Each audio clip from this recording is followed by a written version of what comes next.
The EU pledges $1 billion of emergency aid for Afghanistan, despite refusing to recognise the Taliban government.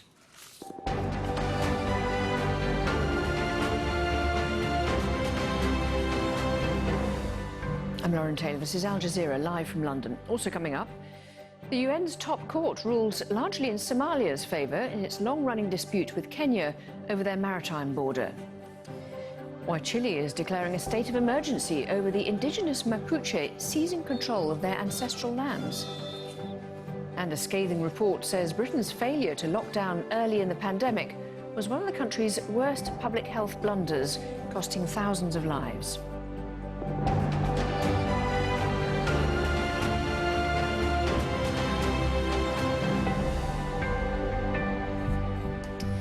Hello, the European Union has pledged $1 billion to Afghanistan as leaders of G20 countries met to discuss the deepening crisis there.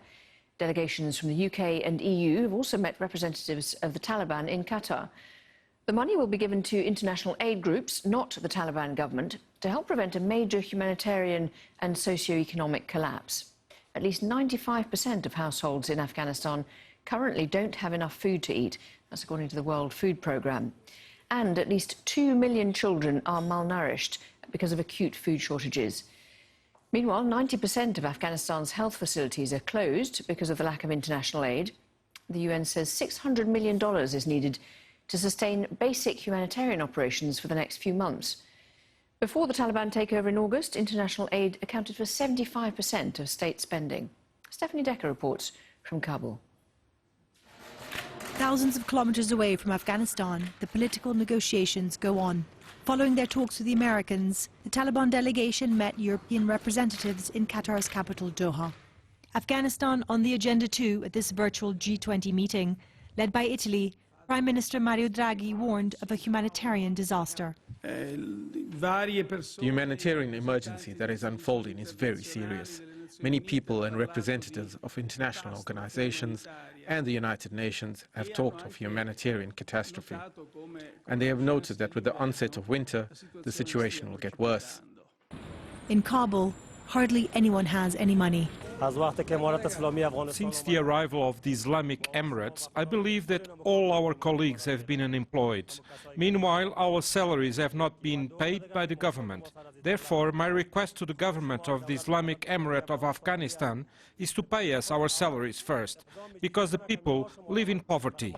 Unpaid salaries, no jobs, a country that has a severe cash flow problem, hugely dependent on billions of dollars of international aid that is now being withheld.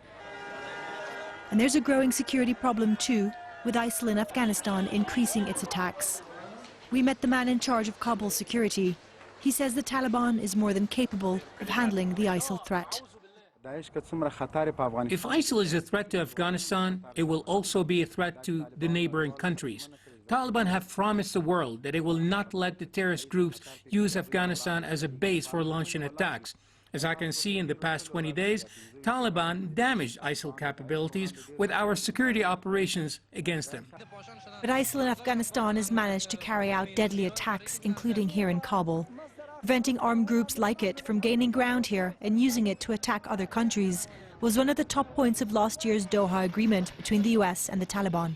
Despite engaging in dialogue with the Taliban, the international community has made it very clear that this does not mean an official recognition of the Taliban as Afghanistan's government. That's dependent on things like an all-inclusive government and protecting the rights of women. And as that back and forth continues, billions of much-needed dollars are being withheld abroad, and that's having a devastating impact on the people here.